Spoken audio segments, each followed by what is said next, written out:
We continue now at the top of Daf Samech and Meseches Bava Metzia. This is Bava Metzia Daf 69a. On the previous summit, the Gemara said that the descendants of Rav Ilish, they found a star among his possessions that indicated that he was involved in a business arrangement in which he would get 50% of the profits, but he would also incur 50% of the losses with whatever merchandise was given to him to do business with. And the issue is that should be a problem of ribbis, because the effort he is exerting is essentially due to the loan that is being extended to him. And so the Gemara therefore said it can't be that he was involved in this kind of a business arrangement which would involve ribbis. He's essentially giving ribbis to the other party. Rather, you have to say either when it says 50% of the profits, so what it means to say is 50% of the profits, but there's only going to be 1/3 of the loss for Rav Ilish. The other party was going to take 2/3 of the loss. Or, ipalga behefsid, the shtar then said that if it's going to be 50% of the loss, then shrei tilsi ba'agar, then it's going to be 2/3 of the profit, as Rashi now explains.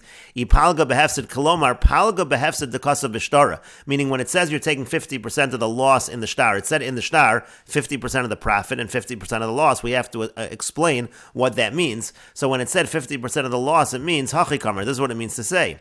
The Yirtza Rav Ilish yitol shrei tilsi ba'agar. If Rav Ilish wants, he's going to have a choice. If he wants, he can take 2/3 of the profit, and then he will take 1/2 of the loss. So meaning to say, essentially the shtar was offering Rav Ilish a choice. Rav Ilish could either take 2/3 of the profit and 1/2 of the loss, or he could take 1/2 of the profits and 1/3 of the loss. So now he's being paid for his efforts.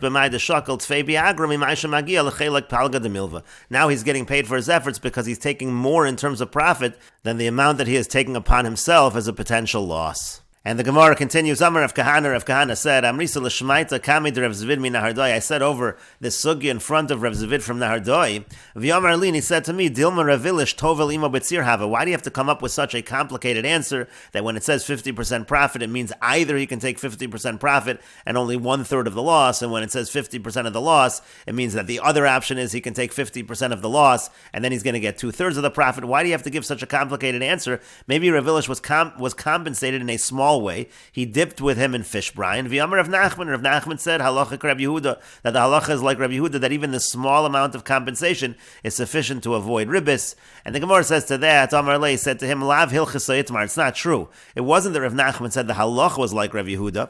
Ela shita itmar. Rather, he just said that Rav Yehuda was following the same shita as Rabbi Yossi Rabbi Yehuda and Rabbi Shimon. They were all going along the same shita.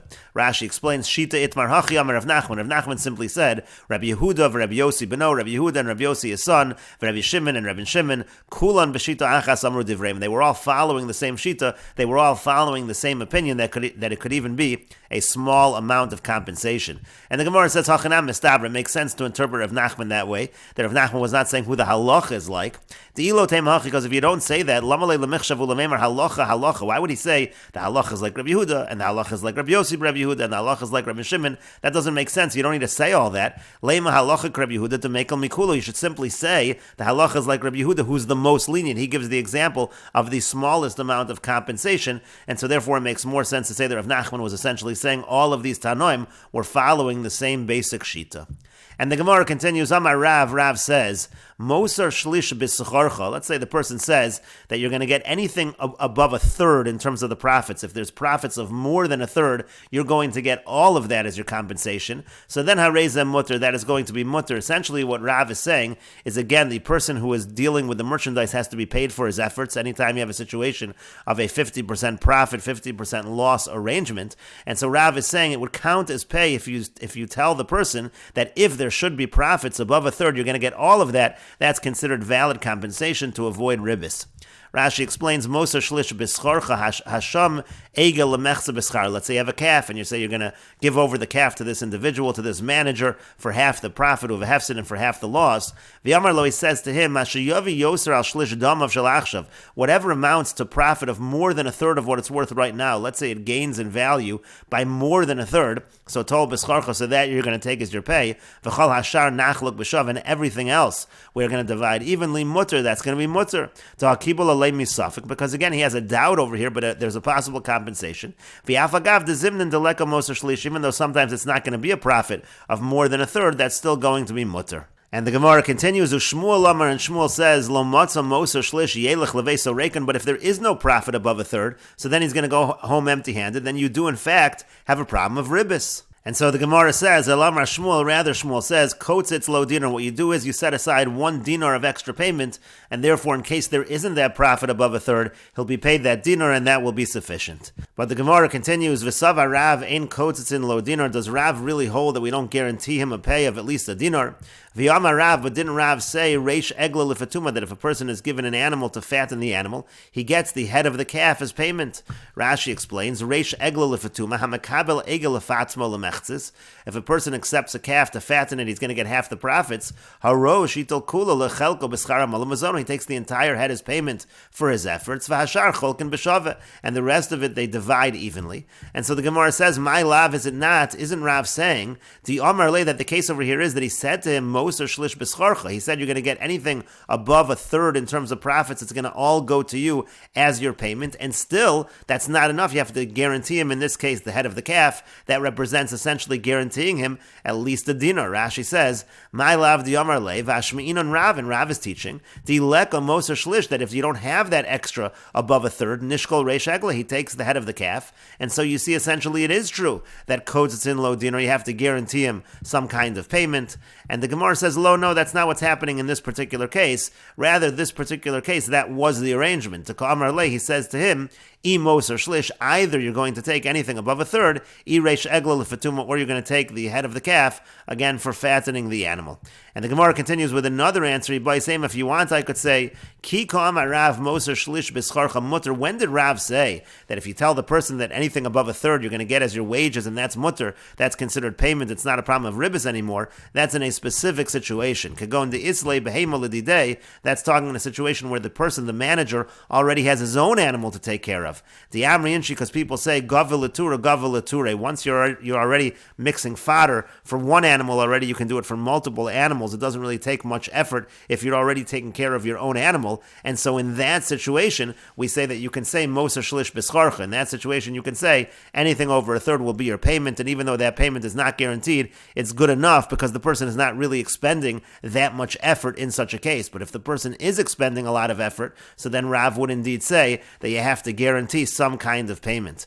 Rashi explains, Ki kama Rav hareza mutter. When did Rav say it's mutter? Afagav de zimnin leka moser shlish, even though sometimes you don't have beyond a third. That's kagon de islay behemos l'makabel. The manager, the person receiving the animal, he has his own animals. Tieshel of litroach lefnei behemos, he has to take care of his own animals. Uveshvil behema achasima mein tir chonosov. Just because he's got one extra animal, it doesn't add any burden. The amriin she gavelatura, because people say once you're mixing the fodder for one animal, for one ox, you could do it for many. Biozo torach shatamagabel subinu saorin lefnei shorechod, with the effort that it takes to mix the subin and the saorin, the bran and the barley for one ox, you can already do it in front of two oxen, and so therefore it's not much effort. And the Gemara continues, Rebbe Lazar from Hagronia, Zavin Behema v'yohiv leila arise. Rebbe Lazar from Hagronia, he bought an animal and he gave it to his sharecropper, Mefatim le, and he fattened up the animal, v'yohiv le reisha bagre, and so then he gave him the head as his wages, v'yohiv palgaravach, he also gave him half the profits. In other words, he gave him half the profits, but then in order to avoid a situation of ribbis, he had to give him payment as well for his efforts. So Rebbe Lazar from Hagronia, he gave this sharecropper, he gave him the head of the animal as a payment. Amra le debisu, so the wife of the sharecropper said to the sharecropper, if you actually become a partner with him, he'll give you the tail of the animal also. In other words, you'll be much better off if you become partners. Look how much he gave you when you went in this fashion. You got 50% plus the head. You'll get even more if you're his partner. So he did this with another animal, Azal Zavin Bahadeh, and he went ahead and he bought an animal together with him. He became a partner in the next animal, taking the advice of his wife, thinking he'll get even more. And so then he didn't get even more. Rather, Rather, Rebbe Lazar from Hagronia, he actually divided the tail. And Amar Le, and then he said, come, let's divide up the head as well. We're going to get 50% of everything. So not only did he not get the tail, he only got 50% like he did with the rest of the animal. So too, he didn't get the head, he only got 50%. So Amar Le, so then the sharecropper said to Rebbe Lazar, Hashta kamei kara nami lo, now you're not even giving me what I originally had. Now I'm a partner with you, and I'm getting less than what it was when I was just a manager. So Amar Le, so he said to him, Adho idna zuzi Kuzi didi have. Until now, the money was all mine. Ilohava yahivna loch tvei porsa. If I didn't give you a little more, so michzi karibis, then it would look like a situation of interest. Again, if you have a situation where you're giving the merchandise over to a manager and he's taking the efforts to make a profit, so then you have to pay him for the efforts. If you don't pay him for the efforts, then it looks like ribis. But hashda, but right now, shutzfiana, now we're partners. And so therefore we divide everything 50-50. There's no reason for me to give you anything extra. And the Gemara says, Maiko Amrin. So Rebbe Lazar said to the sharecropper, what are you going to taina? What are you going to claim? Tarachna tvei porsa, that I did a little more effort than you because I actually took care of the animal, so I should be paid for that. That doesn't count for anything. Amri Inshi, people say, Stam arisa l'mariara kamashab nafshe lasuya le'raya. When it comes to a sharecropper in general, the sharecropper is generally beholden to the owner of the property, and the idea is that he has to find pasture for the animals. It's understood that when you have a sharecropper, he's going to expend a little bit extra effort, a little bit more than the actual owner, and that's not something that needs compensation. And Rashi explains the tarachta tvei porsa, you're going to say you did a little extra work, lahachnis ulhotzi, to bring the animal in and out. The ilu mazanim hutzrach l'suben osaorin kanisa le'emsa kederach hashutfin. In terms of food, that doesn't even really count, because whatever food is needed, that's going to be split in the middle like any partnership. And so that little bit of work, I don't need to compensate for. That's the same thing as any sharecropper, lasuya le'raya. The sharecropper understands he has to find area for pasture. Mira lebehemos, he has to find areas where the animals can graze. She'eno tzarech liknos b'shuk sheyesh olav l'trach b'shvilo. That way you don't have to buy it in the marketplace. That's a kind of effort that's understood that this person is going to undertake. And the Gemara continues, Tanu Rabbanon, the rabbis taught, Hasham v'heimel chaveru, if somebody evaluates an animal over to his friend, again, he's giving the animal to this person to manage, and he will take 50% of the profits, but he also has responsibility for 50% of any losses. Ad masai chayiv l'tafel, but how long does he have to raise this animal? At that point in time, when the time is over, he'll be able to say, I would like the profits at this point in time. Sumcha somer ba'asonos shmona asar chodesh. Sumcha says, if we're talking about donkeys, it's 18 months. Begodros, by the smaller animal like sheep and goats. Chavdalet chodesh, it's 24 months. Let's say he wants to divide up earlier than that. The other person can say, no, it's too early. You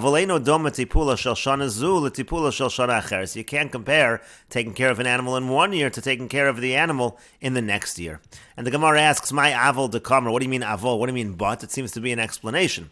So Ella, rather, the Gemara explains, because of the fact taking care of the animal in 1 year is not necessarily the same as taking care of the animal in another year. And Rashi explains, begodros behemadak, again, that's the smaller animals, as we said, like sheep and goats. Let's say the person receiving the animal, managing the animal, wants to divide up the profits earlier than this amount of time. So then chaveiro, so then his friend, meaning Baal HaBehema, meaning the owner of the animal, me'akev olav, he says, no, you have to take care of it for this minimum amount of time. There's no comparison taking care of the animal for the first year to taking care of it the second year. Now Rashi at first understands shetzricha b'shniya lemizonos merubim yoser min rishona. The idea is the animal's getting bigger, and so the second year you need to give more food, and so that is why, again, the person might say, I would like to stop earlier, I don't want to do a second year, and the owner says, no, I would like you to do a second year. My avol dekamer, what do you mean but? Why does it say but there's no comparison 1 year to the other? Kol shekain dehainu time and demakev olav. On the contrary, that's the whole reason why the owner of the animal can say, I want you to take care of it a second year, because it takes more effort, it takes more mizonos in the second year. And so the Gemara said, Ella, rather, hachi kamar means as follows. Lafi she'eno doma, because of the fact that the second year is harder, that's why you can say you have to do it at least a minimum of this amount of time. V'kevan dekach minag hamakavlen chaveiro ma'akev olav. And so since this is the minag of those who are managing the animal, those who receive the animal again with this kind of arrangement, that's why the owner of the animal can say, you have to continue. Then Rashi says, Vani shamati yivcha, I actually heard the reverse explanation of this Gemara. What it means is as follows. Imba bal habehema lachlok besoch zmanu. Let's say the other way around. The owner of the animal, he's the one that wants to divide up the profits early. Hamekabel mi'akev olav. So then it's the person receiving the animal. He can say, no, I would like to keep managing. Lefi she'eno doma tipula shetipul shan rishona kasha mishel shni. According to this explanation, taking care of the first year is actually harder than the second year. B'mnei sheidaka tipula meruba, since it's a smaller animal, it takes more effort to take care of it. Lahachnes ulhotzi, to bring it in, to bring it out. Aval tipul hashniya kal v'shivcha meruba. But that second year already, it's easy. easy and there's a lot of profit.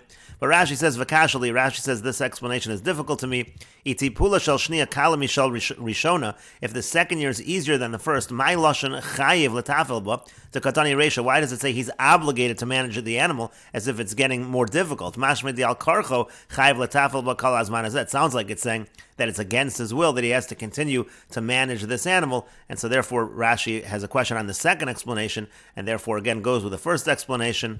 And the Gemara continues, Tanya Idach, we learned in another brayso, Hasham behemoth lechaver, or somebody evaluates an animal for his friend, again a similar arrangement. Ad masai chayiv letafel bevlados, how long does he have to take care of the offspring? Bedaka lam yom, by smaller animal 30 days, uvagasa nun yom, and by larger animals 50 days. Rabbi Yossi says, Bedaka gimel chadashim, by smaller animals it's 3 months, mibnei shetipula meruba, because it takes a lot to take care of the animals. My tipula meruba, why does it take so much? The reason is, mibnei sheshineh hadakos, it's because it has small teeth. And Rashi explains that masai chayiv letafel bevlados, how long do you have to take care of the offspring? Sha'afei nechlokin lemechsa shehin schar. Those are going to be divided in half because that's considered profit. V'hamekabel bolo marcholok osomiyad. Now the person who's managing the animals, he wants to divide right away. Shalo esok bechelak shel chosheni notel bo klum. I don't want to have to deal with your half of the offspring. I'm not getting any of those. Let's divide up immediately. And so the answer is bedaka shloshim uvagasa chamishim. Again, by the smaller animals 30 days, by the larger animals 50 days. This is exactly the same that the pasuk says when it talks about the Yisrael taking care of an animal that's a firstborn. The Yisrael has to take care of the animal by the smaller animals 30 days, the larger animals 50 days. And only after that does he give it to the Kohen. We learned that out in Meseches Bechoros from Psukim. Shina hadakos, it has thinner teeth. It needs its mother. It needs a person, haragel bakach, who knows how to deal with this. And so that's why, again, in those situations, tipula meruba, it takes a lot to take care of the offspring. And the brayso continues, mikan va'elach, from that point forward, meaning after that time has elapsed, notel mechza shalo, so he actually takes the half that is his, v'chatzi mechza b'shel chavero. If he's continuing to take care of the animals, he takes half of the half that belongs to his friend. And Rashi explains, mikan va'elach, from this point forward, yitol hamekabel mechza shalim b'shvil chalko. At that point, they divide the offspring, so he gets half the offspring because that's his portion. Sharei chetzio shaloi, and that's his half. Uvemechza hasheni shel chaver. Now, in the half that's supposed to go to his friend, so let's say he continues to take care of those offspring even though they're not his. If he continues, yitol mechza b'shevach kederach shenotel b'ima, then he's going to get half of those profits, just like he did with the mother. Mechza schar, because he's going to get half the profit. Uschar amol umazon leka. In that situation, you're not actually going to get paid for the effort and the mazon and the food. You're just going to get half the profit. Now,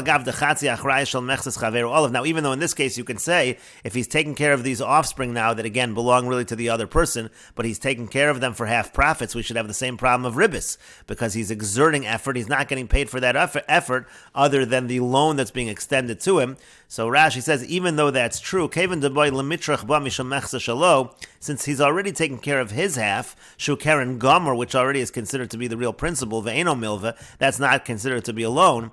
He's already putting forth effort because of his own, it no longer looks like ribis when it comes to the offspring. And the Gemara continues, Rav Menashe bar Gada shakal mechza shelo v'chatzi mechza b'shel chaveru. Rav Menashe bar Gada had exactly this case with the offspring. He took half for himself, and then he continued to raise the other half, and so he took half of those as his profits, as his pay.